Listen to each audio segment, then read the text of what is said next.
नमस्कार दोस्तों, स्वागत है आपका Ananya study circle 365 YouTube channel में। मैं वाजपेयी आपको पढ़ाने जा रहा हूं आज प्रतियोगिता दर्पण का अक्टूबर 2022 का संस्करण। इसमें आपको पूरे पुस्तक का निचोड़ बता दिया जाएगा। इसमें डिटेल में एक्सप्लेनेशन भी आपको दी जाएगी और साथ में MCQ भी कराया जाएगा। आप इस वीडियो को अंत तक देखें, पूरा कोर्स इसमें कंप्लीट आपका हो जाएगा। चलिए हम लोग शुरू करते हैं अपने क्वेश्चन नंबर 1 से। यदि आपको ये चैनल अच्छा लग रहा है तो इसको सब्सक्राइब जरूर करें। आपको यदि फ्री PDF चाहिए तो डिस्क्रिप्शन में दिए हुए टेलीग्राम ग्रुप को ज्वाइन कर सकते हैं। देखिए, पहला क्वेश्चन है 15 अगस्त 2022 को देश के 76वें स्वतंत्रता की 75वीं वर्षगांठ पर अगले 25 वर्षों के लिए कितने प्रण के संकल्प की घोषणा प्रधानमंत्री जी ने की थी। देखिए, इस क्वेश्चन में ही कुछ आंसर आपके छिपे हैं। क्वेश्चन ये बनता है कि ये स्वतंत्रता दिवस की कौन सी वर्षगांठ थी। तो जब वर्षगांठ की बात करेंगे तो आप बताएंगे 75वीं वर्षगांठ थी। कौन सा स्वतंत्रता दिवस था तो आप बताएंगे 76वां स्वतंत्रता दिवस था। ठीक है, अब कह रहे हैं कि 25 वर्षों के लिए कितने प्रण की घोषणा प्रधानमंत्री नरेंद्र मोदी जी ने की थी। तो इसका आंसर है 5 प्रण की घोषणा इन्होंने की है, जिसको अगले 25 वर्षों में पूरा किया जाना है। आइए जान लेते हैं ये 5 प्रण कौन से हैं। क्वेश्चन ऐसे भी आ सकता है कि इनमें से कौन सा प्रण की संकल्पना नहीं की गई थी। ठीक है, पहला प्रण है विकसित भारत का लक्ष्य। दूसरा प्रण है किसी भी कोने में गुलामी का अंश ना रह जाए। तीसरा प्रण है अपनी विरासत पर गर्व। चौथा प्रण है एकजुटता एवं एकता। और 5वां प्रण है नागरिक के कर्तव्य। ठीक है, तो पहला विकसित भारत का लक्ष्य आपको पूरा करना है। दूसरा गुलामी नहीं रहना है। तीसरा अपने विरासत पर गर्व करना है। एकता, एकजुटता और नागरिकों के कर्तव्य, 5 बातें इस प्रण में कही गई हैं जो कि 25 वर्षों में पूरी करनी है। ठीक है, चलिए हम लोग कुछ दिमाग की बत्ती जलाने वाली बातें समझ लेते हैं। इसमें कहा गया है स्वतंत्रता दिवस पर, देख लीजिए, स्वतंत्रता दिवस पर लाल किले की प्राचीर से राष्ट्र को सर्वाधिक बार संबोधित करने वाले गैर कांग्रेसी प्रधानमंत्री कौन हैं। तो वो नरेंद्र मोदी जी हैं। वैसे यदि कहा जाए कि ओवरऑल पूछा जाए कि सबसे ज़्यादा किसने जो है लाल किले की प्राचीर से राष्ट्र को संबोधित किया है, तो वो है डॉक्टर जवाहरलाल नेहरू जी। ठीक है, पंडित जवाहरलाल नेहरू जी हैं वो। अभी लेकिन गैर कांग्रेसी प्रधानमंत्री की बात हो रही है तो वो है नरेंद्र मोदी जी। ओवरऑल बात करेंगे तो पंडित जवाहरलाल नेहरू जी हैं। उन्होंने कुल 17 बार जो है राष्ट्र को संबोधित किया था। उसके बाद सेकंड नंबर पे है श्रीमती इंदिरा गांधी जी। उन्होंने 16 बार राष्ट्र को संबोधित किया था लाल किले की प्राचीर से। ठीक है, एक और पॉइंट इंपॉर्टेंट देख लीजिए, प्रधानमंत्रियों में चंद्रशेखर प्रधानमंत्री जी थे और गुलजारी लाल नंदा जी थे, जो 2 बार गुलजारी लाल नंदा जी की खास बात क्या है, गुलजारी लाल नंदा 2 बार कार्यवाहक प्रधानमंत्री भी रहे थे। तो इन दो पूर्व प्रधानमंत्री के नाम आप याद रख लिए कि चंद्रशेखर और गुलजारी लाल नंदा, ये ऐसे प्रधानमंत्री हैं कि इनके कार्यकाल के समय में अगस्त महीना नहीं आया था। मतलब इनका इतना छोटा कार्यकाल था कि उसमें अगस्त माह ही शामिल नहीं था, जिस वजह से इनको लाल किले की प्राचीर से 15 अगस्त को ध्वजारोहण करने का मौका नहीं मिला और इन्होंने राष्ट्र को एक बार भी संबोधित नहीं किया। तो क्वेश्चन यदि ये आता है कि ऐसे कौन सा राष्ट्रपति, ऐसा कौन से प्रधानमंत्री हैं जिनको कि लाल किले की प्राचीर से राष्ट्र को संबोधित करने का मौका या ध्वजारोहण करने का मौका नहीं मिला, तो वो हैं पूर्व प्रधानमंत्री चंद्रशेखर और गुलजारी लाल नंदा। ठीक है, चलिए हम लोग नेक्स्ट क्वेश्चन देख लेते हैं। देश के 14वें उपराष्ट्रपति कौन बने हैं। देख लिए, ये भी क्वेश्चन बहुत इंपॉर्टेंट है। उपराष्ट्रपति जी कौन बने हैं, तो श्री जगदीप धनखड़ जी उपराष्ट्रपति बने हैं। लेकिन क्वेश्चन ये आता है कि कौन से उपराष्ट्रपति हैं, तो ये 14वें उपराष्ट्रपति हैं। देख लीजिए, इनकी डिटेल बता देता हूं मैं आपको कि 11 अगस्त 2022 को 14वें उपराष्ट्रपति के रूप में श्री जगदीप धनखड़ जी ने शपथ ग्रहण की थी। इसके पूर्व ये पश्चिम बंगाल के राज्यपाल थे। क्वेश्चन आ सकता है कि ये कहाँ के राज्यपाल थे, तो पश्चिम बंगाल के राज्यपाल थे। ठीक है, इसके बाद देखिए, इस चुनाव में संयुक्त विपक्ष की उम्मीदवारी कांग्रेसी नेत्री श्रीमती मार्गरेट अलवा जी विपक्ष में खड़ी हुई थी। ये क्वेश्चन पहले भी आ चुका है कि एक बार क्वेश्चन मुझे याद है कि UP PCS में आया था कि राष्ट्रपति के रूप में विपक्ष से कौन खड़ा हुआ था। प्रकार का क्वेश्चन जब राष्ट्रपति के लिए आ चुका है तो वह उपराष्ट्रपति के लिए भी आ सकता है। इसलिए आपको याद रखना है कि विपक्ष में श्रीमती मार्गरेट अल्वा खड़ी हुई थी, जो कि संयुक्त उम्मीदवार थी विपक्ष की। ठीक है, संसद के दोनों सदनों के सभी 788 सदस्य इसमें शामिल हुए थे। ये आपको मालूम होना चाहिए कि सभी सदस्य इसमें शामिल हुए थे। इंपॉर्टेंट पॉइंट ये है, सभी सदस्य का मतलब कौन कौन, निर्वाचित भी इसमें शामिल हुए थे और मनोनीत सदस्य भी इसमें शामिल हुए थे। ठीक है, और दोनों सदनों के शामिल हुए थे, मतलब लोकसभा के भी शामिल हुए थे 543, ठीक है, राज्यसभा के शामिल हुए थे 243, ये दोनों ही निर्वाचित संख्या में आई। और राज्यसभा में 12 मनोनीत सदस्य भी होते हैं। आप सबको ये जानकारी होगी कि अब लोकसभा में मनोनीत सदस्य नहीं होते, जो एंग्लो इंडियन होते थे उनका पद हटा दिया गया है। तो मोस्ट इंपॉर्टेंट है, इस बात को आप याद रखिए कि लोकसभा से अब कोई भी मनोनीत सदस्य नहीं होते हैं। अब 543 जो है वो सीधे सीधे लोकसभा के निर्वाचित सदस्य होते हैं, लेकिन राज्यसभा में अभी भी मनोनीत सदस्य होते हैं। तो 243 जो है राज्यसभा के निर्वाचित सदस्य थे और 12 जो है वो मनोनीत सदस्य इसमें शामिल थे। इंपॉर्टेंट पॉइंट इसलिए है कि राष्ट्रपति में मनोनीत सदस्य शामिल नहीं होते, लेकिन उपराष्ट्रपति के चुनाव में मनोनीत सदस्य शामिल होते हैं। ठीक है, तो ये इंपॉर्टेंट है। अब देख लीजिए, अच्छा, राष्ट्रपति और उपराष्ट्रपति में अंतर क्या है कि राष्ट्रपति के चुनाव में केवल निर्वाचित सदस्य शामिल होते हैं, राज्यसभा के भी निर्वाचित, लोकसभा के भी निर्वाचित और राज्य के विधानमंडलों से भी निर्वाचित सदस्य उसमें शामिल होते हैं। लेकिन उपराष्ट्रपति में केवल और केवल संसद के सदस्य शामिल होते हैं, राज्य के सदस्य शामिल इसमें नहीं होते हैं और संसद के सभी सदस्यों को इसमें शामिल कर लिया जाता है, मनोनीत सदस्यों को भी इसमें शामिल कर लिया जाता है। इंपॉर्टेंट पॉइंट ये है कि मनोनीत को इसमें शामिल क्यों किया जाता है और राष्ट्रपति में क्यों नहीं, तो वो इसका कारण ये है कि राष्ट्रपति जी खुद ही मनोनीत सदस्यों को मनोनीत करते हैं। तो ये माना जाता है कि जब उन्होंने खुद ही मनोनीत किया है तो उनके चुनाव में यदि वो पार्टिसिपेट करेंगे तो ये पारदर्शिता नहीं रह जाएगी। इसलिए राष्ट्रपति के चुनाव में ये नहीं होते हैं शामिल, क्योंकि उपराष्ट्रपति ने इनको निर्वाचित नहीं किया, मनोनीत नहीं किया है, इसलिए वहाँ पारदर्शिता बरकरार है। इसलिए संसद के सभी सदस्य, चाहे वो निर्वाचित हो चाहे वो मनोनीत हो, दोनों ही उपराष्ट्रपति के चुनाव में शामिल होते हैं। ठीक है, चलिए अगला देख लेते हैं हम लोग।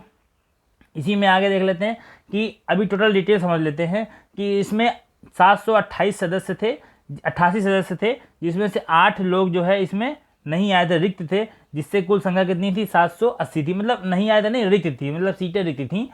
तो 780 सदस्य इसमें कुल पार्टिसिपेट करना था, जिनमें से 725 ने ही इसमें मतदान किया। 55 सांसद जो है वो अनुपस्थित रहे थे। कुल पड़े मतों में 15 अवैध घोषित कर दिए गए, मतलब 725 मत डाले गए जिसमें 15 मत अवैध घोषित हो गए। तो 725 में 15 माइनस हो जाएगा तो 710 वैध मत इसमें बचे। उपराष्ट्रपति श्री जगदीप धनखड़ जी को 588 मत मिले और मार्गरेट अल्वा जी को 182 मत प्राप्त हुए। लोकसभा के महासचिव श्री उत्पल कुमार सिंह, ये मोस्ट इंपोर्टेंट क्वेश्चन है, क्योंकि देखिए किसी भी चुनाव के एक चुनाव अधिकारी होते हैं। लोकसभा के महासचिव श्री उत्पल कुमार सिंह को उपराष्ट्रपति के चुनाव के लिए चुनाव अधिकारी नियुक्त किया गया था। ठीक है, इसके बाद देख लेते हैं, यद्यपि श्री धनखड़ 14वें उपराष्ट्रपति थे, परंतु उपराष्ट्रपति का यह 16वां चुनाव था। क्यों? क्योंकि 2 ऐसे उपराष्ट्रपति हैं जो 2 बार निर्वाचित हुए हैं। पहले तो है डॉक्टर एस सर्वपल्ली राधाकृष्णन जी हैं, तथा दूसरे हैं 12वें उपराष्ट्रपति डॉक्टर हामिद अंसारी, जो कि लगातार 2 कार्यकालों तक उपराष्ट्रपति रहे थे। इसलिए ये उपराष्ट्रपति का 16वां चुनाव था, लेकिन ये 14वें उपराष्ट्रपति हैं। ठीक है, अब राज्यसभा एवं लोकसभा दोनों के ही अध्यक्ष राजस्थान से हो गए हैं। मतलब लोकसभा के अध्यक्ष हैं श्री ओम बिरला, वो भी राजस्थान के कोटा से हैं, और श्री धनखड़ जी राजस्थान के झुंझुनू के निवासी हैं। ठीक है, चलिए हम लोग नेक्स्ट क्वेश्चन देख लेते हैं। क्वेश्चन नंबर 3 है, जय जवान जय किसान का नारा जिसे श्री लाल बहादुर शास्त्री जी ने दिया था, उसका नया बढ़ा हुआ स्वरूप क्या हो गया है? देखिए, जय जवान जय किसान, जय विज्ञान और जय अनुसंधान, इनोवेशन इसका नया रूप हो गया है। तो जय जवान जय किसान तो था ही, जय विज्ञान आया था, तो जय विज्ञान को जोड़ा था श्री अटल बिहारी वाजपेयी जी ने, और जय अनुसंधान इनोवेशन को श्री नरेंद्र मोदी जी ने जोड़ दिया है। तो अब इसका नया नारा हो गया है जय जवान जय किसान जय विज्ञान जय अनुसंधान इनोवेशन, इसका नारा हो गया है। ठीक है, चलिए हम लोग देखते हैं नेक्स्ट क्वेश्चन को। बिहार में हाल ही में पुनः नीतीश कुमार मुख्यमंत्री बने। ठीक है, तो ये जो मुख्यमंत्री बने हैं, ये लगातार कौन सी बार यहाँ के मुख्यमंत्री बने हैं? देखिए बहुत इंपॉर्टेंट क्वेश्चन है, क्योंकि नीतीश कुमार जी ने सब रिकॉर्ड तोड़ दिए हैं और 8वीं बार लगातार मुख्यमंत्री बने हैं। ऐसा कोई भी मुख्यमंत्री नहीं है जो लगातार 8वीं बार शपथ ग्रहण किया हो। तो ये बिहार के नीतीश कुमार जी हैं। पहली बार इन्होंने 3 मार्च 2000 को शपथ ग्रहण किया था और 7 दिन के लिए मुख्यमंत्री बने थे। ये एन के एन प्रकार में किसी न किसी तरीके से मुख्यमंत्री बन जाते हैं, अलग अलग पार्टी से ये बन जाते हैं, ठीक है, अलग अलग पार्टियों से जुड़ जाते हैं और मुख्यमंत्री बन जाते हैं। लगातार 8वीं बार ये मुख्यमंत्री बने हैं, ठीक है। चलिए नेक्स्ट क्वेश्चन देखते हैं। हर घर जल वाला प्रथम प्रमाणित राज्य कौन सा है? देखिए क्वेश्चन आप ध्यान रखिएगा कि इसमें राज्य पूछा है कि जिला पूछा है, ठीक है। तो अभी पूछा जा रहा है प्रथम प्रमाणित राज्य कौन सा है। देखते हैं हम लोग। हर घर जल वाला प्रथम प्रमाणित राज्य गोवा हो गया है। संघ शासित राज्यों में प्रथम राज्य दादरा नगर हवेली दमन दीव हो गया है। तो यदि केवल राज्य की बात करें तो गोवा हो गया हर घर जल वाला। यदि संघ शासित क्षेत्र की बात करें दादरा नगर हवेली दमन दीव हो गया है, ठीक है। यदि हम लोग जिले की बात करें तो मध्य प्रदेश का बुरहानपुर जिला हर घर जल वाला जिला हो गया है, ठीक है। प्रधानमंत्री श्री नरेंद्र मोदी ने जल जीवन मिशन की घोषणा कब की थी? तो ये आपको याद रखना है कि 15 अगस्त 2019 को जल जीवन मिशन की घोषणा की गई थी। उसी के तहत हर घर जल योजना की शुरुआत की गई है, ठीक है। चलिए हम लोग नेक्स्ट क्वेश्चन को देख लेते हैं। Question number 6। आज़ादी का अमृत महोत्सव के तहत सभी महाद्वीपों के प्रमुख बंदरगाहों के लिए भारतीय नौसैनिक युद्धपोतों की यात्रा की। इसमें ओमान के मस्कट तट पर कौन सा युद्धपोत गया है? आपको क्वेश्चन में यह पूछा जा रहा है कि आज़ादी का अमृत महोत्सव के तहत नौसेना ने क्या किया था? अपने नौसैनिक युद्धपोत थे, उनको अलग अलग विश्व के बंदरगाहों प्रमुख बंदरगाहों में भेजा था। तो पूछा जा रहा है कि ओमान के मस्कट तट पर कौन सा युद्धपोत गया था। ये क्वेश्चन इसलिए भी इंपॉर्टेंट है कि विश्व के अलग अलग इंपॉर्टेंट बंदरगाह मालूम चल जाएंगे कि वो किस देश में है। तो जैसे मस्कट तट पूछा जाए तो कहाँ है? तो वो ओमान के देश में है। तो ओमान के मस्कट पर कौन गया था ये देख लेते हैं हम लोग। देखिए इसका आंसर होगा INS चेन्नई व INS बेतवा। ये दोनों ही ओमान के मस्कट तट पर गए थे, ठीक है। अब सेकंड है INS सरयू सिंगापुर में गया था। INS त्रिकंद अफ्रीका में कीनिया के मोम्बासा के तट पर गया था। क्वेश्चन यह है मोम्बासा का तट कहाँ है? तो आप बताएंगे कीनिया में मोम्बासा का तट है जहाँ पे INS त्रिकंद गया था, ठीक है। INS सुमेधा ऑस्ट्रेलिया के पर्थ में गए थे। INS सतपुड़ा उत्तरी अमेरिका में सैन डियागो में गए। तो सैन डियागो पोर्ट कहाँ पे है? ये उत्तरी अमेरिका में है। INS तरकस दक्षिण अमेरिका में ब्राजील में रियो डी जेनेरियो में गए थे। रियो डी जेनेरियो में जो तट है वहां पर गए थे INS तरकस, ठीक है। INS तरंगिनी के दल ने लंदन में 2 विश्व युद्धों के दौरान बलिदान देने वाले भारतीय सैनिकों को कॉमनवेल्थ मेमोरियल गेट्स पर श्रद्धांजलि अर्पित की थी। ये मोस्ट इंपॉर्टेंट क्वेश्चन है। INS तरंगिनी, ठीक है, के दल गए थे, वहां पे उन्होंने 2 विश्व युद्धों के दौरान बलिदान देने वाले भारतीय सैनिकों को कॉमनवेल्थ मेमोरियल गेट्स पर श्रद्धांजलि अर्पित की INS तरंगिनी ने, ठीक है। नेक्स्ट क्वेश्चन देख लेते हैं। अभी हाल ही में दुधारू जानवर अधिकांशतः किस बीमारी के शिकार हुए हैं? तो आंसर है इसका, अभी हाल ही में दुधारू जानवर अधिकांशतः लंपी वायरस के शिकार हो गए हैं। यह मानते हुए कि जानवरों में यह संक्रमण मक्खियों और मच्छरों से हो रहा है। इंपॉर्टेंट है कि लंपी वायरस का संक्रमण किससे हो रहा है? तो आंसर है मक्खी और मच्छरों से हो रहा है। संक्रमण से उन्हें बचाने के लिए गौशालाओं की साफ सफाई, सोडियम हाइड्रोक्लोराइड का छिड़काव यानी NaCl का छिड़काव व फॉगिंग की समुचित व्यवस्था की जा रही है। फिलहाल गोट पॉक्स वैक्सीन लगाने की एडवाइजरी है। तो देखिए 2-3 क्वेश्चन इसमें बन सकते हैं कि लंपी वायरस कैसे फैलता है? तो मक्खियों और मच्छरों से फैलता है। दूसरी बात, किसका छिड़काव करने के लिए कहा गया है? तो सोडियम हाइड्रोक्लोराइड का छिड़काव करने के लिए कहा गया है। कौन सी वैक्सीन इसमें कारगर है? तो गोट पॉक्स वैक्सीन इसमें कारगर है, ठीक है। और ये दुधारू जानवर की बीमारी है लंपी वायरस। चलिए नेक्स्ट क्वेश्चन देख लेते हैं। अभी हाल ही में अमेरिका की नौसेना ने अपने किस युद्धपोत को मरम्मत के लिए चेन्नई के निकट LNT के शिपयार्ड में भेजा है? यह भारत के लिए बहुत बड़ा अचीवमेंट है कि नॉर्मली भारत दूसरी जगह से मंगाता था, युद्धपोत मंगाता था, विमान वाहक पोत मंगाता था, कई प्रकार की चीज़ों को परचेज कर रहा था अलग अलग विश्व से, ठीक है। अब अपने यहाँ भारत इस प्रकार की टेक्निक डेवलप कर रहा है कि दूसरे देशों के जो युद्धपोत है उनकी कोई मरम्मत करना है तो भारत में आके उसका मरम्मत करवा सके। इसकी पहल के रूप में सबसे पहले मतलब समझौता हुआ था भारत और अमेरिका के बीच में। तो अमेरिका का एक युद्धपोत है जिसका कि नाम है USNS चार्ल्स ड्यू। US का NS चार्ल्स ड्यू। ये मरम्मत के लिए चेन्नई के निकट एन्नोर के कट्टुपल्ली तट पर एल&टी का शिपयार्ड है। ठीक है, तो चेन्नई के निकट एन्नोर है, वहाँ कट्टुपल्ली पर एक एल&टी का शिपयार्ड है। तो वहाँ शिपयार्ड पर अमेरिका का जो है USNS चार्ल्स ड्रू युद्धपोत आया मरम्मत के लिए। ये भारत के लिए बहुत बड़ा अचीवमेंट है, इसलिए बहुत इंपॉर्टेंट क्वेश्चन है। चलिए हम लोग नेक्स्ट क्वेश्चन देख लेते हैं। क्वेश्चन नंबर 9, रक्षा अनुसंधान एवं विकास संगठन ने भारतीय नौसेना के साथ मिलकर VLSR सैम मिसाइल लॉन्च की है, वह मार करती है। देखिए इसका आंसर क्या है कि क्वेश्चन ये पहले समझ लीजिए कि जो DRDO है उसने भारतीय नौसेना के साथ मिल करके VLSR सैम मिसाइल बनाई, उसने उस मिसाइल को बनाकर लॉन्च किया। तो वो लॉन्च कैसे करती है तो ये आपको बताना है। तो देखिए उड़ीसा के तट पर चांदीपुर के एकीकृत परीक्षण रेंज से इन्होंने मार किया। ये जो मिसाइल है वो सतह से आकाश में मार करती है। इसका आंसर इसके नाम में ही छिपा हुआ है। सैम मतलब surface to air missile, S मतलब सरफेस, A मतलब एयर, M मतलब missile, surface to air missile. ठीक है, पूरा नाम क्या देख लिए, VL वर्टिकल लॉन्च, यानी कि वो लंबवत दूरी पे मार करती है। ठीक है, SR मतलब शॉर्ट रेंज, छोटी दूरी की है, शॉर्ट रेंज। सैम मतलब सरफेस टू एयर मिसाइल, इसमें नाम में ही सब कुछ डिटेल छिपी हुई है कि vertical launch, short range, surface to air missile. ठीक है, इसका परीक्षण 23 अगस्त 2022 को किया गया। कहाँ से किया गया ये देख लीजिए, वो उड़ीसा के चांदीपुर तट से किया गया। ठीक है, अब किसके द्वारा किया गया, DRDO और नौसेना के साथ मिलकर किया गया। यह मिसाइल का चौथा परीक्षण था और 4 के चारों परीक्षण इसके सफल हुए हैं। इंपॉर्टेंट है, आप इसमें 2-3 क्वेश्चन बन सकता है। कैसा है, ये वर्टिकल लॉन्च है, पहली बात तो ये हॉरिजॉन्टल नहीं है, मतलब लंबवत मार करता है। दूसरी बात सरफेस टू एयर मिसाइल है। तीसरी बात शॉर्ट रेंज की मिसाइल है। चौथी बात DRDO और नौसेना इसमें शामिल है। और पांचवी बात उड़ीसा के चांदीपुर तट से इसका लॉन्च किया गया। और सबसे इंपॉर्टेंट बात कि चौथा परीक्षण थे और 4 के चारों परीक्षण इसके सफल रहे। ठीक है,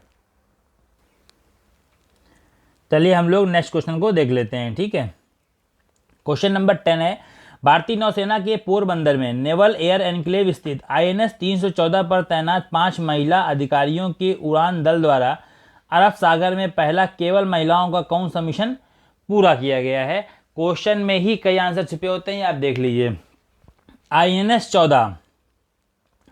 314, इस पर 5 महिला अधिकारी इसका पर उड़ान करेंगी। ठीक है, अब ये दल जो है कौन से सागर में जाकर के अपना मिशन करेगा, तो वो सागर है अरब सागर। 2-3 पॉइंट यहीं से क्लियर हो जा रहे हैं कि भारतीय नौसेना में पोरबंदर में नेवल एयर एनक्लेव है, वहाँ पर INS 14 है। उस INS 14 पर तैनात 5 महिला अधिकारी हैं। ये उड़ान दल है, यहाँ इनका वो एक उड़ान दल निकलेगा जो कि अरब सागर में जाएगा और वहाँ जाकर के अपना मिशन पूरा करेगा। तो ये पहला ऐसा मिशन है जो केवल महिला मिशन पूरा करेगा। तो ये ऐसा पहला मिशन है जो केवल महिलाओं के द्वारा पूरा किया गया है। ठीक है, तो क्वेश्चन को पहले समझना जरूरी है, तब इसके आंसर पे जाएंगे। तो पहली बात तो ये कि ये 5 महिलाएं जिन्होंने ये मिशन पूरा किया है, ये कौन से एनक्लेव में थी, तो नेवल एयर एनक्लेव पोरबंदर में थी। ठीक है, किस पर तैनात थी, तो INS 314 पर तैनात थी। कौन से सागर में जाकर इन्होंने अपना मिशन पूरा किया, तो अरब सागर में जाके पूरा किया। और कौन सा मिशन था ये हम लोग देख लेते हैं। तो इन्होंने समुद्री टोही मिशन पूरा किया है और ये पहला ऐसा मिशन है जो केवल महिलाओं के द्वारा पूरा किया गया है। ठीक है, तो अब इसमें हम लोग ये समझ लेते हैं कि किस विमान के द्वारा यदि पूछा जाए तो एक डॉर्नियर 228 विमान से इसको पूरा किया गया। ये भी एक क्वेश्चन बन सकता है। तो कोई भी क्वेश्चन पूछा जाए, किस पर तैनात थी, INS 314 पे, किस विमान के द्वारा, तो डॉर्नियर 228 के द्वारा, किस सागर में, तो अरब सागर में, कौन सा ये मिशन था जो केवल महिलाओं द्वारा किया गया है, तो पहला मिशन था केवल महिलाओं द्वारा पूरा किया गया। इस मिशन का नाम क्या है, समुद्री टोही व निगरानी मिशन की है। ठीक है, तो चलिए अब नेक्स्ट क्वेश्चन पर हम लोग चलते हैं। क्वेश्चन नंबर 11, नीति आयोग की संचालन परिषद की 7वीं बैठक कहाँ संपन्न हुई। देखिए नीति आयोग जब से चालू हुआ है तब से ये संचालन परिषद की 7वीं बैठक है फिजिकली। ठीक है, तो अब की बारी फिजिकली हुई है, तो देख लेते हैं इसकी डिटेल। 7वीं बैठक कहाँ संपन्न हुई, तो नीति आयोग की संचालन परिषद की 7वीं बैठक की अध्यक्षता किसने की। देखिए नीति आयोग के अध्यक्ष तो आप जानते ही हैं कि प्रधानमंत्री होते हैं, श्री नरेंद्र मोदी जी ने की थी। उपाध्यक्ष कौन है, तो उपाध्यक्ष हैं इनमें सुमन बैरी। ये इंपॉर्टेंट है, आपको याद रखना है कि नीति आयोग के उपाध्यक्ष कौन है, सुमन बैरी हैं। और इसमें कौन कौन शामिल था? 23 राज्यों के मुख्यमंत्री शामिल थे, 3 राज्यों के राज्यपाल शामिल थे और 2 के प्रशासक इसमें शामिल थे और प्रमुख केंद्रीय मंत्री भी इसमें शामिल थे। ठीक है, कुछ मुख्यमंत्रियों ने इसमें नहीं शामिल हुए थे। बिहार के मुख्यमंत्री नीतीश कुमार नहीं शामिल हुए थे स्वास्थ्य के कारण से, और तेलंगाना के जो मुख्यमंत्री हैं के चंद्रशेखर राव, तो वो जो है उन्होंने इस बैठक का बहिष्कार किया था। तो क्वेश्चन आ सकता है कि जो नीति आयोग का संचालन परिषद की बैठक हुई थी उसमें किस राज्य के मुख्यमंत्री ने बहिष्कार किया था? तो तेलंगाना राज्य के मुख्यमंत्री के चंद्रशेखर राव ने इसका बहिष्कार किया था। नीतीश कुमार जी नहीं आए थे, वो अस्वस्थता के कारण इसमें नहीं आए थे। ठीक है, इस बैठक का संचालन किसने किया था? रक्षा मंत्री श्री राजनाथ सिंह ने। अध्यक्ष कौन थे? श्री नरेंद्र मोदी जी। उपाध्यक्ष कौन थे? सुमन बैरी जी थे। ठीक है, 23 राज्यों के मुख्यमंत्री, 3 राज्यपाल और 2 प्रशासक इसमें, साथ में केंद्रीय मंत्री इसमें शामिल थे। संचालन कर रहे थे रक्षा मंत्री श्री राजनाथ सिंह जी। ठीक है, इसमें 4 प्रमुख एजेंडे थे, वो क्या था देख लीजिए। पहला एजेंडा है फसल विविधीकरण, दलहन तिलहन व अन्य कृषि उपजों में आत्मनिर्भरता को प्राप्त करना। तो कृषि प्रधान देश है तो पहला मुद्दा वैसे भी कृषि विविधीकरण पर रहेगा। ठीक है, और दूसरा है स्कूली शिक्षा में राष्ट्रीय शिक्षा नीति का कार्यान्वयन। जो नई न्यू एजुकेशन पॉलिसी आई है, एनईपी आई है, उसका जो है कार्यान्वयन स्कूली शिक्षा में करना है, उच्च शिक्षा में भी करना है, ये भी इसका एक एजेंडा था। और चौथा है शहरी शासन। तो 4 मुख्य एजेंडे थे जो बता दिया, कृषि विविधीकरण, स्कूली शिक्षा में जो है राष्ट्रीय शिक्षा नीति को शामिल करना, उच्च शिक्षा में राष्ट्रीय शिक्षा नीति को शामिल करना और शहरी शासन। ठीक है, चलिए हम लोग नेक्स्ट क्वेश्चन देख लेते हैं। क्वेश्चन नंबर 12, किस संस्थान को गति शक्ति विश्वविद्यालय का दर्जा प्रदान किया गया? मोस्ट इंपोर्टेंट क्वेश्चन है, एक क्वेश्चन आपके एग्जाम में समझ लीजिए छपा रखा हुआ है, गति शक्ति विश्वविद्यालय। तो गति से आपको मालूम चल गया तो आप आइडिया लगा लेंगे कि रेलवे का है या किसी परिवहन से संबंधित है। ठीक है, तो आपको मैं बता देता हूँ कि गति शक्ति विश्वविद्यालय रेलवे का है। तो उस पहले देख लेते हैं कि जो भी विद्यालय बना है वो पहले डीम्ड विद्यालय था, उसका नाम था national rail and transport institution, NRTI, यानी कि राष्ट्रीय रेल एवं परिवहन संस्थान। ठीक है, इंग्लिश में NRTI बोलते हैं। ये कि कहाँ पे था? बड़ोदरा गुजरात में था। ठीक है, तो इसको अब बना दिया गया गति शक्ति विश्वविद्यालय ने, एक केंद्रीय विश्वविद्यालय की दर्जा इसको दे दिया गया है। अभी तक ये डीम्ड विश्वविद्यालय का दर्जा इसको प्राप्त था। इस गति शक्ति विश्वविद्यालय के तहत रेलवे सहित पूरे परिवहन क्षेत्र को इसमें शामिल किया गया है। इसमें परिवहन के क्षेत्र में हो रहे सभी आधुनिक विकास कार्यों को पढ़ाया जाएगा। केवल रेलवे ही नहीं, दूसरे परिवहन क्षेत्रों में जो विकास कार्य हो रहे हैं उनकी जो तकनीकी है उसके बारे में इसमें पढ़ाया जाएगा। ठीक है, नेक्स्ट क्वेश्चन देख लेते हैं हम लोग। क्वेश्चन नंबर 13, वर्तमान में देश के कुल कितने आर्द्रभूमि क्षेत्र रामसर स्थलों की सूची में शामिल किए गए? मोस्ट इंपोर्टेंट क्वेश्चन है, कई प्रकार से क्वेश्चन इंपॉर्टेंट है। एक तो ये कि रामसर सम्मेलन कहाँ हुआ था, किस देश में हुआ था, कितने भूमि शामिल की गई हैं, और उन रामसर स्थलों का नाम पूछ लेते हैं किस राज्य में ये है। तो देख लेते हैं इसकी डिटेल। स्वतंत्रता के 75वें वर्ष में देश में कुल 75 आर्द्रभूमि क्षेत्र को अब रामसर स्थलों की सूची में शामिल कर लिया गया है। पर्यावरण एवं वन मंत्रालय के अनुसार अकेले 2022 में ही 28 आर्द्रभूमि स्थल को रामसर स्थल के रूप में शामिल किया गया। क्वेश्चन थोड़ा डिफरेंट बन रहा है कि इस साल कितने आर्द्रभूमियों को रामसर स्थलों में शामिल किया गया भारत में, तो 28 है उसका आंसर। ठीक है, देश में कुल कितने हो गए? 75 रामसर स्थल हो गए। सबसे अधिक सर्वाधिक रामसर स्थल कहाँ पे हैं? तो 14 है वो तमिलनाडु में, उसके दूसरे नंबर पे हैं 10 उत्तर प्रदेश में। ठीक है, चलिए नेक्स्ट क्वेश्चन देख लेते हैं हम लोग। नोएडा में अवैध तरीके से बनाए गए सबसे ऊंचे ट्विन टावर सर्वोच्च न्यायालय के आदेश से विस्फोटक लगाकर ध्वस्त किए गए। इन दोनों टावरों का नाम क्या था? देखिए ये सबको मालूम चला, पेपर में बहुत छाया रहा कि ट्विन टावर्स को गिराया जा रहा है, ट्विन टावर्स को गिराया जा रहा है।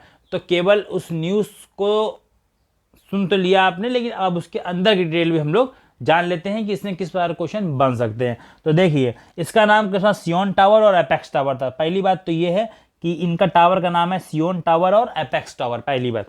दूसरी बात ये है कि सियोन टावर 29 मंजिला था, 30 और एपेक्स टावर 32 मंजिला था। इनके गिराए जाने का कारण एक ये भी है कि 15 मंजिला तक इनको अप्रूव था, उसके ऊपर ये 29 और 32 मंजिला तक बनाते चले गए सियोन टावर और एपेक्स टावर को।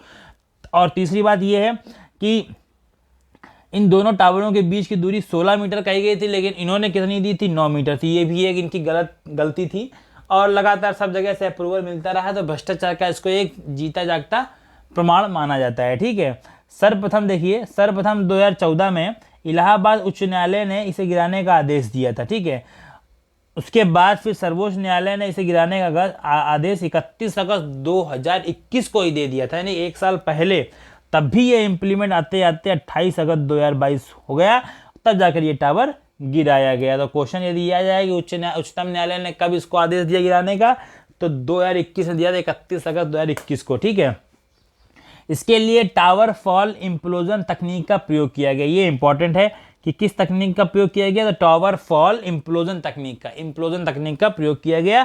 ठीक है, इस्तेमाल किया गया, और ये अनुबंधित दक्षिण अफ्रीकी कंपनी है एडिफिस इंजीनियरिंग, इसके सहयोग से ये किया गया। एडिफिस इंजीनियरिंग व इसकी सहयोगी कंपनी जेट डिमोलिशन, दो लोग इसमें शामिल हैं, एडिफिस इंजीनियरिंग और जेट डिमोलिशन। ये दो कंपनियां कहाँ की हैं, दक्षिण अफ्रीका की ये कंपनी है। आपको ये दिमाग में रखना है, क्वेश्चन आ सकता है कि कौन सी कंपनी ने इसको गिराने का कार्य संभाला, तो एडिफिस इंजीनियरिंग और जेट डिमोलिशन, जो कि दक्षिण अफ्रीका की कंपनी है। कितना समय लगा, 12 सेकंड लगा, और उसमें वो ध्वस्त हो गया। इसके लिए कितना विस्फोटक का इस्तेमाल किया गया था, 3700 किलोग्राम विस्फोटक का इस्तेमाल इसमें किया गया था। ठीक है, चलिए नेक्स्ट क्वेश्चन देख लेते हैं हम लोग। क्वेश्चन नंबर 15, भारतीय नौसेना में शामिल देश में निर्मित पहला विमानवाहक युद्धपोत का क्या नाम है। मोस्ट इंपॉर्टेंट है, क्योंकि इसको बनाया गया है देश में निर्मित, स्वदेश, अपने देश में ही निर्मित किया गया है विमानवाहक युद्धपोत। बहुत बड़ा अचीवमेंट है, मतलब भारत के द्वारा, कि उन्होंने अपना खुद का स्वदेशी विमानवाहक युद्धपोत बना लिया है। ठीक है, देखते हैं वो विमानवाहक युद्धपोत क्या है। देश में ही निर्मित पहले विमानवाहक युद्धपोत का नाम INS विक्रांत रखा गया है। इसको औपचारिक रूप से नौसेना में शामिल कर लिया गया है। प्रधानमंत्री श्री नरेंद्र मोदी ने केरल के तट पर कोच्चि में आयोजित एक समारोह में विक्रांत को राष्ट्र की सेवा में समर्पित किया। ठीक है, तो कोच्चि का तट कहाँ पे है, केरल पे, और वहां से ही जो है विक्रांत को राष्ट्र की सेवा में समर्पित कर दिया गया। इस मौके पर नौसेना के ध्वज निशान का अनावरण भी किया गया। अभी तक जो नौसेना का ध्वज था ब्रिटिश कालीन था, अभी नया ध्वज बनाया गया निशान, जो कि छत्रपति शिवाजी पे आधारित है। तो इसका भी शिवाजी से प्रेरित है, और इसका भी अनावरण इसमें कर दिया गया है। इसकी जो विस्थापन 17-43,000 टन इसकी विस्थापन क्षमता है, और विश्व का 7वां बड़ा विमानवाहक युद्धपोत है। जो अभी स्वदेशी निर्मित किया गया है, विश्व का 7वां बड़ा विमानवाहक युद्धपोत है। ठीक है, 20,000 करोड़ की लागत से कोचीन शिप, ये दूसरा पॉइंट है कि, लेकिन फिर भी अभी भारत का सबसे महंगा नहीं है, क्योंकि 20,000 करोड़ की लागत से कोचीन शिपयार्ड में निर्मित INS विक्रमादित्य भारत में बनाया गया अब तक का सबसे बड़ा युद्धपोत है। लेकिन उसमें विदेशी कंपनियां शामिल थे, लेकिन ये स्वदेशी निर्मित है INS विक्रांत। ठीक है, और जो INS विक्रमादित्य है वो 20,000 करोड़ का सबसे महंगा है, और लेकिन वो उसमें विदेशी कंपनी भी शामिल थी। ठीक है, अभी हम लोग नेक्स्ट इसी की और डिटेल देख लेते हैं। INS विक्रांत पर नौसेना की महिला सैनिक भी तैनात रहेंगी। डायरेक्टरेट ऑफ नेवल डिजाइन द्वारा डिजाइन किए गए, तो किसके द्वारा डिजाइन किया गया है इस INS विक्रांत को, तो डायरेक्टरेट ऑफ नेवल डिजाइन द्वारा। ठीक है, किए गए। कोचीन शिपयार्ड लिमिटेड द्वारा निर्मित इस युद्धपोत के निर्माण में 76% स्वदेशी सामग्री का उपयोग किया गया। अपने देश की सामग्री का उपयोग इसमें किया गया। कोचीन शिपयार्ड लिमिटेड में विक्रांत युद्धपोत का निर्माण 2009 में शुरू कर दिया गया था। INS विक्रांत के नौसेना में शामिल हो जाने से भारतीय नौसेना के पास विमानवाहक युद्धपोतों की संख्या अब 2 हो गई है, एक INS विक्रमादित्य, एक INS विक्रांत। एक ऐसा ही अन्य विमानवाहक युद्धपोत INS विक्रमादित्य है, जिससे रूस से खरीद कर नवंबर 2013 में जोड़ा गया। यह INS विक्रमादित्य पहले क्या बोलते हैं रूस में शामिल था। ठीक है, एडमिरल गोर्स्को नाम से रूसी नौसेना में शामिल था, उससे पूर्व सोवियत संघ में भी शामिल था। पहला INS विक्रांत भारत में ब्रिटेन से 1957 में खरीदा गया था, और इसका नाम था HMS हरकुलिस। HMS हरकुलिस इसका नाम था INS विक्रांत का। इसको भारतीय नौसेना में पहले ब्रिटेन से लेकर शामिल किया गया था, उसको रिटायर कर दिया गया था। अब फिर से जो है INS विक्रांत का निर्माण किया गया है। देखिए, नौसेना में ये माना जाता है कि जो भी ये INS युद्धपोत होते हैं, इनको जो है कभी भी, मतलब ये रिटायर जरूर होते हैं, लेकिन इनका नाम कभी नहीं आता। दूसरा बनाया जाएगा तो पूर्व वाला नाम ही दे दिया जाएगा। तो ये नया बनाया गया है, लेकिन नाम इसको पूर्व वाला ही दिया गया, INS विक्रांत। ठीक है, सारे पॉइंट इंपॉर्टेंट है, आप अपने दिमाग में इसको रख लीजिएगा। चलिए नेक्स्ट क्वेश्चन हम लोग देख लेते हैं। मालदीव के राष्ट्रपति का क्या नाम है। बहुत इंपॉर्टेंट है, क्योंकि इन्होंने अभी भारत की यात्रा की है। ठीक है, तो मालदीव के राष्ट्रपति का नाम है इब्राहिम मोहम्मद सोले। इन्होंने 1 से 4 अगस्त 2022 को भारत की राजकीय यात्रा की है। इब्राहिम मोहम्मद सोले, ये मालदीव के राष्ट्रपति का नाम है। ठीक है, आपको मेरा ये वीडियो अच्छा लग रहा हो तो आप इसको लाइक शेयर सब्सक्राइब कीजिए, और बेल आइकन प्रेस करना ना भूलिएगा। आपको इसका PDF चाहिए तो डिस्क्रिप्शन में लिंक दिया गया है टेलीग्राम चैनल का, उसको जाके आप ज्वाइन कर सकते हैं। टेलीग्राम चैनल का नाम है ASC365 नॉलेज ग्रुप, वहाँ पे आपको उसका PDF मिल जाएगा, जो कि पूरी तरीके से फ्री होगा। चलिए हम लोग अपने नेक्स्ट क्वेश्चन की तरफ चलते हैं। ठीक है, क्वेश्चन नंबर 17, किस अमेरिकी एथलीट को 110 वर्ष पूर्व 1912 के ओलंपिक के स्टॉकहोम खेलों में पेंटाथलन व डेकाथलन में विश्व रिकॉर्ड के लिए स्वर्ण पदक का एकमात्र विजेता IOC ने घोषित किया? बहुत बहुत इंपॉर्टेंट क्वेश्चन है, क्योंकि ये बात है 110 वर्ष पुरानी। 110 वर्ष पूर्व 1912 ईस्वी में जिसने ओलंपिक में स्टॉकहोम में उसने पदक जीता था, लेकिन उसके ऊपर केस चल रहा था या उसको पूरी तरीके से माना नहीं गया था, उसको जाकर के इंटरनेशनल ओलंपिक कॉर्पोरेशन ने IOC ने जाकर के मान्यता दे दी है और एकमात्र विजेता उनको घोषित कर दिया गया है। उस अमेरिकी एथलीट का नाम है जिम थोरपे। ठीक है, बहुत बहुत इंपॉर्टेंट है। 110 वर्ष से इनके ऊपर ये मामला चल रहा था। अब वहाँ पे हुआ कहाँ खेल था? पेंटाथलन और डेकाथलन में हुआ था। अब जो भी उस समय रिकॉर्ड बना था उसको विश्व रिकॉर्ड की श्रेणी में जोड़ लिया जाएगा। ये बेसबॉल खेल के लिए दिया गया था, इंपॉर्टेंट है। जिम थोरपे इंपॉर्टेंट है, बहुत ज़्यादा सुर्खियों में ये रहा है। ठीक है, 110 वर्ष तक ये मामला चलता रहा। अब जाकर ये क्लियर हुआ है कि हाँ, उन्होंने मामला ये था कि ऐसा कहा जा रहा था कि ये कॉमर्शियल खेल भी खेलने लगे, तो कहा गया कि उनके द्वारा जीता गया ओलंपिक पदक उनको नहीं दिया जाएगा, लेकिन ऐसा कुछ हुआ नहीं। उन्होंने कहा था ऐसा मैंने नहीं किया था, तो इसलिए जाकर के अब 110 वर्ष लग गए उसको पूरा होने में। कहते हैं कि अपने देश में एक केस लंबा चलता, देखिए ये विश्व की बात है, उसमें भी 110 वर्ष लग गए इसको पूरा होने में। बहरहाल अब जाकर के उनको घोषित किया गया है, या उनकी मृत्यु वगैरह से पहले हो चुकी है, आगे घोषित किया गया है कि हाँ, जिम थोरपे ही उस समय के विजेता थे। अब विश्व रिकॉर्ड में उसको शामिल कर दिया गया है। इंपॉर्टेंट ये है कि जिम थोरपे उनका नाम है और बेसबॉल के लिए उनको दिया गया है। चलिए हम लोग अपने नेक्स्ट क्वेश्चन को देख लेते हैं। अमेरिकी संसद कांग्रेस के निचले सदन से प्रतिनिधि सभा की स्पीकर कौन बनी है? देखिए क्वेश्चन में ही 2-3 आंसर छुपे होते हैं, आप क्वेश्चन को ध्यान से समझना सीखें। अमेरिकी संसद, उसका नाम क्या है? कांग्रेस। पहला क्वेश्चन का आंसर यही हो गया कि अमेरिकी संसद का नाम है कांग्रेस। उसका निचला सदन है, जैसे अपने यहाँ निचला सदन लोकसभा होता है, वैसे वहां पे निचला सदन है, क्या नाम है उसका? प्रतिनिधि सभा। दूसरा क्वेश्चन का आंसर ये हो गया कि निचला सदन वहां पे प्रतिनिधि सभा, जैसे अपने यहाँ लोकसभा है, वहां लोक का मतलब प्रतिनिधि सभा हो गई। ठीक है, वहां के स्पीकर कौन है? जैसे अपने यहाँ की लोकसभा के स्पीकर है ओम बिरला जी, वैसे ही वहां के स्पीकर हैं नैन्सी पेलोसी। ठीक है, अमेरिकी संसद कांग्रेस के निचले सदन प्रतिनिधि सभा की स्पीकर है नैन्सी पेलोसी।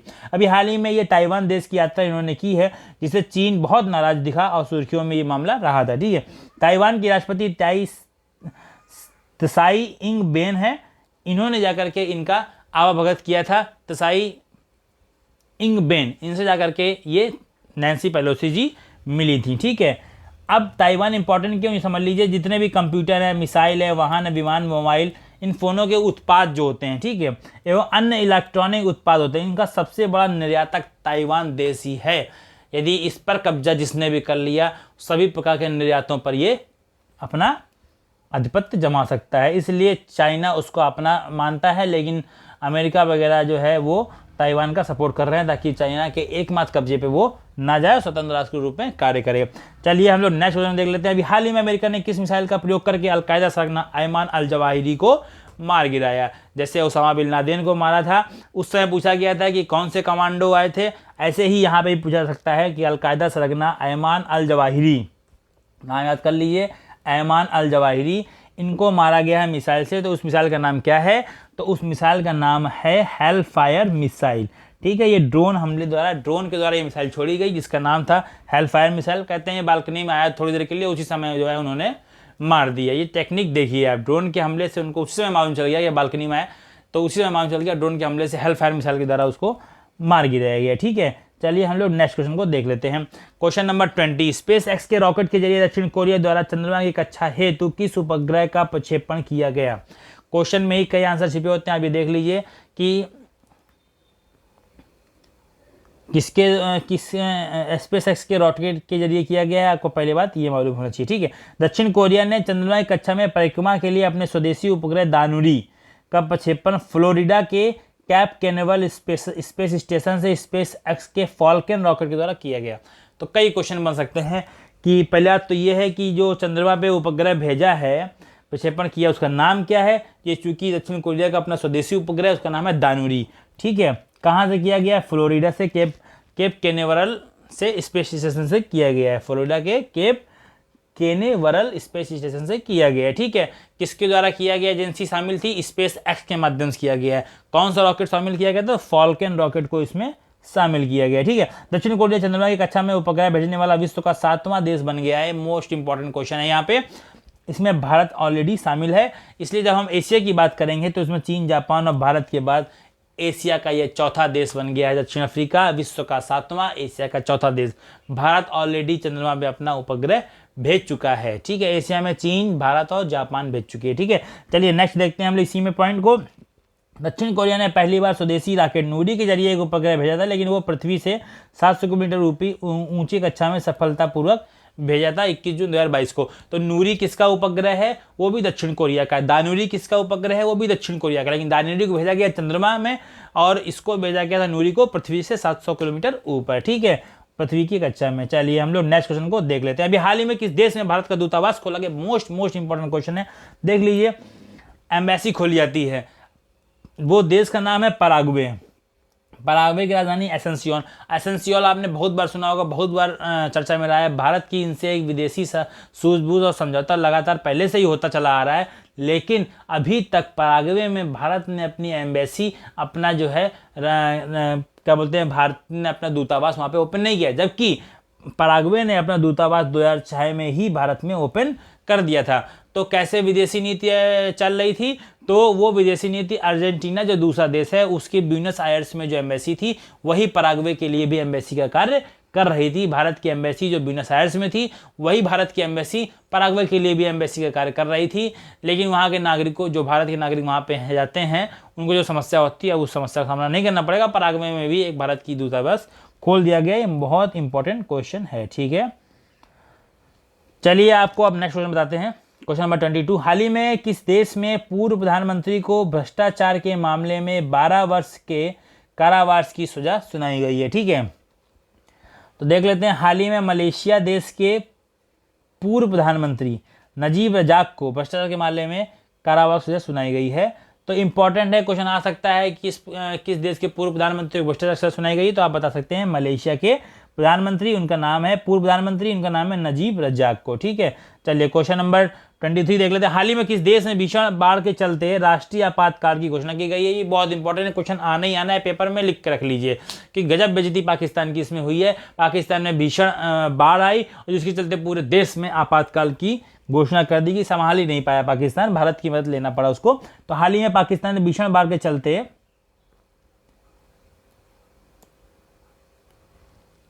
पाकिस्तान में भीषण बाढ़ के चलते राष्ट्रीय आपातकाल की घोषणा प्रधानमंत्री शहबाज शरीफ ने की है। याद रखना है कि प्रधानमंत्री कौन है? शहबाज शरीफ, उन्होंने ये घोषणा की है, ठीक है। कौन से मुख्य रूप से प्रांत इसमें शामिल हुए थे? एक बलूचिस्तान, सिंध, पंजाब और खैबर पख्तूनख्वा। ये 4 प्रांत सबसे ज़्यादा प्रभावित हुए थे, सिंध, बलूचिस्तान और पंजाब और खैबर पख्तूनख्वा, ठीक है, जिसमें सिंध में सबसे ज़्यादा मौतें बताई जा रही हैं, ठीक है। चलिए नेक्स्ट क्वेश्चन 24 में आते हैं। अगस्त 2022 में आरबीआई द्वारा जारी की गई नई नीति में रेपो दर क्या निर्धारित की गई? ये देखिए लगातार तहलका मचा दिया है, आरबीआई ने लगातार रेपो रेट में चेंजमेंट कर दिया, जिससे शेयर मार्केट भी लगातार गिरता चला जा रहा है। अभी फिर से इन्होंने अगस्त में अपनी मीटिंग करी और फिर से रेपो रेट को उन्होंने बढ़ा दिया। रेपो रेट बढ़ जाने से क्या होता है कि मार्केट की जो मार्केट में जो पैसा होता है वो खींच के बैंक की तरफ चला आता है, जिससे लोगों के पास पैसा नहीं रहता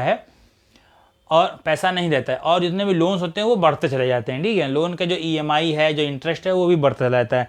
तो देश की अर्थव्यवस्था प्रभावित होती है, जिसकी वजह से लोग अपना इन्वेस्टमेंट जो है मार्केट में नहीं करते हैं, तो इसलिए शेयर मार्केट भी लगातार क्रैश होता चला जा रहा है, ठीक है। तो अभी उन्होंने फिर से क्या किया है कि अभी उन्होंने फिर से आरबीआई द्वारा जारी की गई है नीति, रेपो दर जारी की गई है। अब देख लेते हैं कि अगस्त 2022 में रेपो दर 5.4% इन्होंने बताई है, ठीक है। इंपॉर्टेंट है, याद कर लीजिए डेटा कि रेपो रेट जो है वो 5.4% बताई है अगस्त में। रिवर्स रेपो रेट में परिवर्तन नहीं किया जा रहा है, 3.35% है।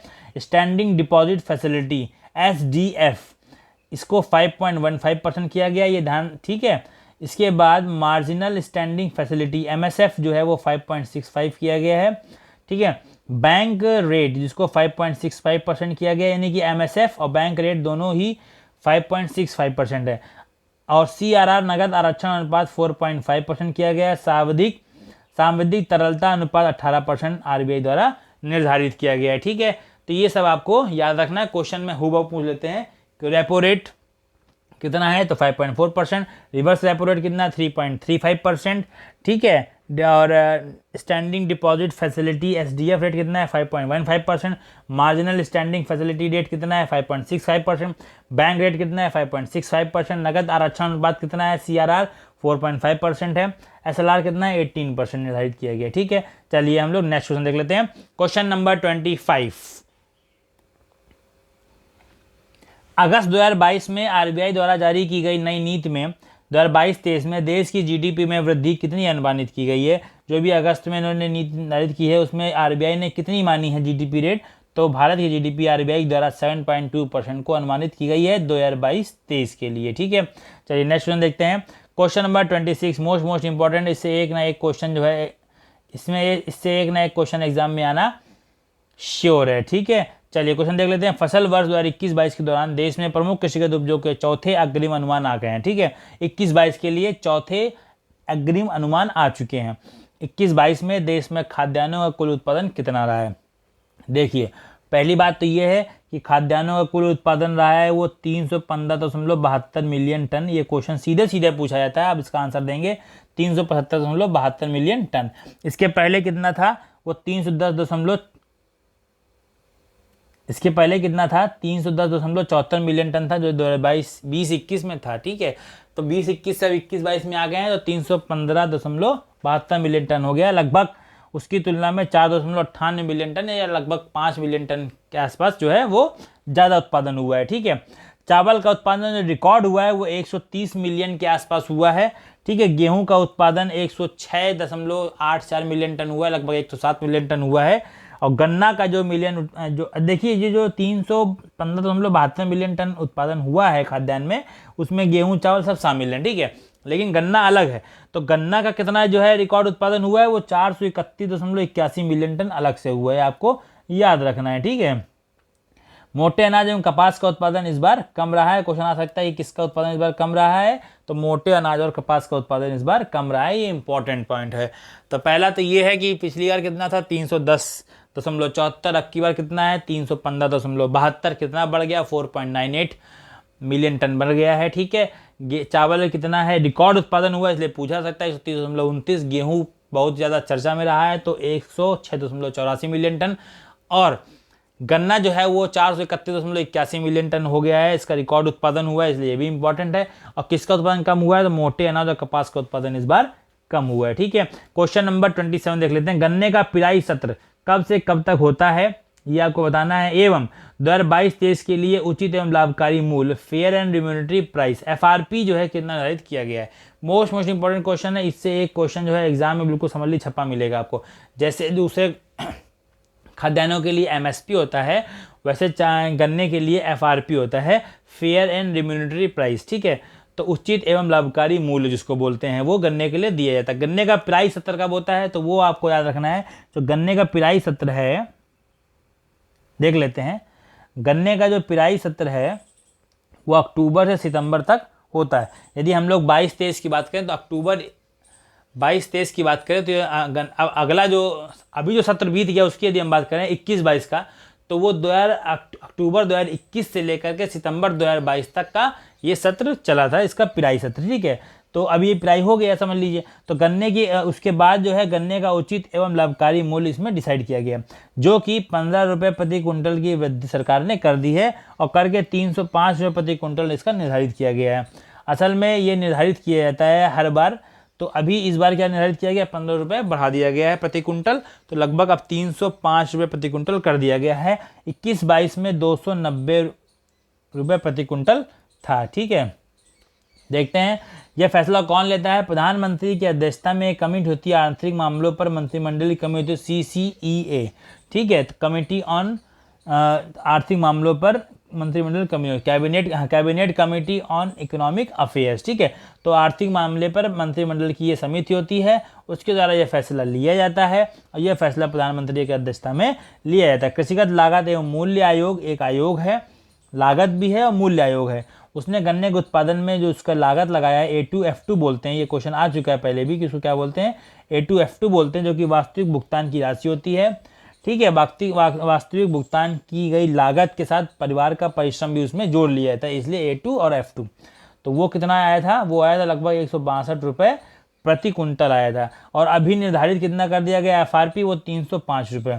तो लगभग ये आपका जो है जाकर के 88% जो है लगभग बढ़ के प्रतिफल प्रदान करेगा। 162 रुपये आपका लागत और साथ में आपका पारिवारिक परिश्रम आया है और 305 रुपये प्रति कुंटल आप इसको बेचेंगे, उतना 88% आपका इसमें जो है वृद्धि होगी। ठीक, केंद्र सरकार द्वारा घोषित FRP गन्ने के लिए किसानों को दिया जाने वाला न्यूनतम मूल्य होता है। किसानों के हितों को बढ़ावा देने के लिए उत्तर प्रदेश, पंजाब, हरियाणा राज्य, उत्तर प्रदेश, पंजाब, हरियाणा राज्य आदि राज्य सरकारें इससे अधिक मूल्य की घोषणा करती हैं, FRP से अधिक। ठीक है, जिसे कि राज्य सलाहकारी मूल्य, स्टेट एडवाइज्ड प्राइस, सैप कहा जाता है। तो इंपॉर्टेंट है, सैप किससे निर्धारित है? गन्ने से ही निर्धारित है। गन्ने का FRP केंद्र सरकार निर्धारित करती है, लेकिन उससे भी ज़्यादा मूल्य निर्धारित करती है स्टेट गवर्नमेंट, तो उसको बोला जाता है स्टेट एडवाइस प्राइस यानी कि सैप। ठीक है, आपको ये वीडियो अच्छा लग रहा हो तो प्लीज़ इसको लाइक, शेयर, सब्सक्राइब कीजिए और बेल आइकन प्रेस कीजिए। और कोई समस्या हो आप कमेंट में इसमें पूछ सकते हैं। आपको इसका फ्री PDF चाहिए तो टेलीग्राम में डिस्क्रिप्शन में लिंक दिया गया है उस टेलीग्राम चैनल का, आप जाकर वहाँ से फ्री में PDF डाउनलोड कर सकते हैं। ठीक है, चैनल का नाम है ASC 365 नॉलेज ग्रुप। ठीक है, चलिए यहाँ से ये पार्ट पूरा होता है। आगे का जो है डिटेल आपको सेकंड पार्ट में बताया जाएगा। जल्दी वो सेकंड पार्ट आपके वीडियो बना करके इसमें अपलोड कर दिया जाएगा। तब तक के लिए जय हिंद, जय भारत।